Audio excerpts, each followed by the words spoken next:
শিশু কিশোরদের সুস্থ বিকাশে খেলার মাঠের কোনো বিকল্প নেই, আর সেই মাঠ যদি হারিয়ে যায় তাহলে হারিয়ে যায় তাদের শৈশবের একটি বড় অংশ।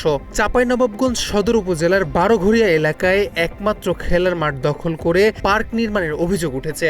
স্থানীয়দের দাবি, মাঠ হারিয়ে খেলাধুলা থেকে বঞ্চিত হচ্ছে শিশু কিশোর ও তরুণরা। স্থানীয়দের আরও অভিযোগ, মাঠের একটি অংশে পার্ক নির্মাণের পাশাপাশি বিভিন্ন দোকান বসানো হয়েছে। মহানন্দা নদী তীর ঘেঁষা হওয়ায় এইসব দোকানের বর্জ্য সরাসরি নদীতে ফেলায় পরিবেশ দূষণের আশঙ্কাও তৈরি হয়েছে। এলাকাবাসীর দাবি, এটি শুধু মাঠ দখলের ঘটনা নয়, নদীর পরিবেশের জন্যও হুমকি। দীর্ঘদিন ধরে এই মাঠে এলাকার ফুটবল, ক্রিকেট সহ বিভিন্ন ক্রীড়া সহযোগিতা ও সামাজিক আয়োজন অনুষ্ঠিত হয়, কিন্তু পার্ক নির্মাণের পর খেলাধুলার জন্য উন্মুক্ত জায়গা প্রায় নেই বললেই চলে। এতে শিশু কিশোরদের স্বাভাবিক শারীরিক ও মানসিক বিকাশ ব্যাহত হচ্ছে বলে মনে করছেন অভিভাবকরা।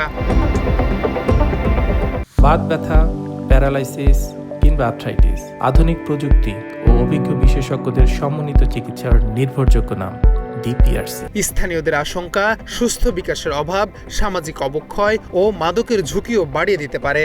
একাধিকবার সংশ্লিষ্ট কর্তৃপক্ষের কাছে অভিযোগ করলেও এখন পর্যন্ত দৃশ্যমান কোনো ব্যবস্থা নেওয়া হয়নি বলে আক্ষেপ করেন তারা। এই যে সাইডে এই যে যেখানে সেখানে পোলট্রির আবজ ফেলে দিচ্ছে, দিয়ে পরিবেশ দূষণ করছে।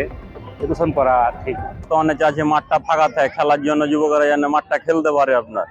আর নদীর আশেপাশে দুর্গন্ধ ছড়াচ্ছে, দোকানপাট এলা অপরিষ্কার করা হচ্ছে আপনার। এগুলো এলে কাচরাই করতে হবে। দূর থেকে মানুষ আসছে, পাশ থেকে আসছে, নমস্তে আসছে, সবাই আসছে, যে যেখান থেকে বাচ্চা আসছে ঘুরতে আসছে। এখন দেখছে যে জায়গাটা নোংরা আছে, মানুষজন দেখে নিচে নামতে পারছে না বা উপরে থাকছে না, গন্ধতে আবার চলে আসছে, কিছুদিন পরে আবার চলে যাচ্ছে। যেমন মনে করেন কি যে ময়লাগুলো ফেলছে, মানুষের সমস্যা হচ্ছে, পরিবেশটা দূষণ হচ্ছে, সব ঘুরতে আসছে, এগুলো আপনার মনে করেন দুর্গন্ধ ছড়াচ্ছে, বাজে গন্ধ। মাঠ না থাকলে তো দেখা যাচ্ছে খেলা হবে না। তো কিছুদিন আগে মাঠটা উঠাল ছিল, আবারও পুনরায় হচ্ছে যে মেলা বসালছে, আবারও তারা দখল করেছে। তো আমরা প্রশাসনের কাছে চাচ্ছি যে যেন আবারও হচ্ছে যে মাঠটাকে আবার পুনরায় হচ্ছে যে মাঠে পরিণত করে।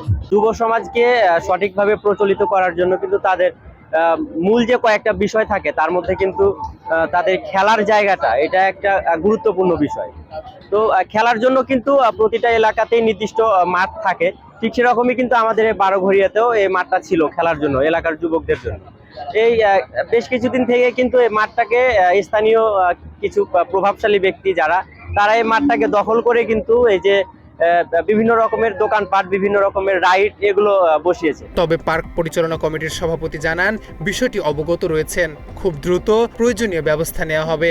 তিনি বলেন, মাঠ সংলগ্ন দোকানগুলোর কমিটির নয়, ব্যক্তি উদ্যোগে ঈদ উপলক্ষে বসানো হয়েছিল। আমাদের একটা মিটিং হয়েছে, যেটা আমরা অতি শীঘ্রই আমরা এটা ময়লা আবর্জনা পরিষ্কার করে এই জায়গাটা পরিষ্কার পরিচ্ছন্ন রাখবো। এই জন্য আমরা একটা কমিটি থেকে আমরা একটা ব্যবস্থা নিয়েছি। এইভাবে কথাবার্তা আমাদের চলছে।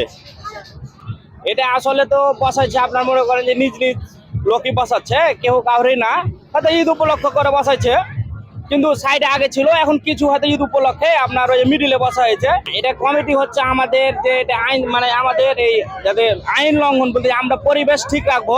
এ বিষয়ে চাঁপাইনবাবগঞ্জ সদর উপজেলার নির্বাহী কর্মকর্তা মারুফ আফজাল রাজন ক্যামেরায় কথা বলতে রাজি না হলেও মুঠোফোনে জানান, অভিযোগ তদন্ত করে প্রয়োজনীয় ব্যবস্থা নেওয়া হবে।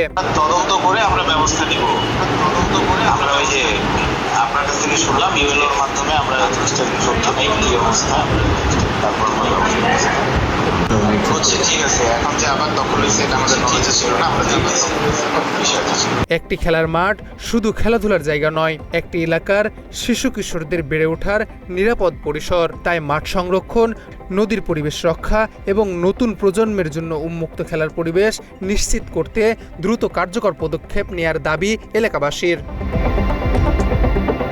তথ্যচিত্রে জসিম উদ্দিন, বাংলা এডিশন।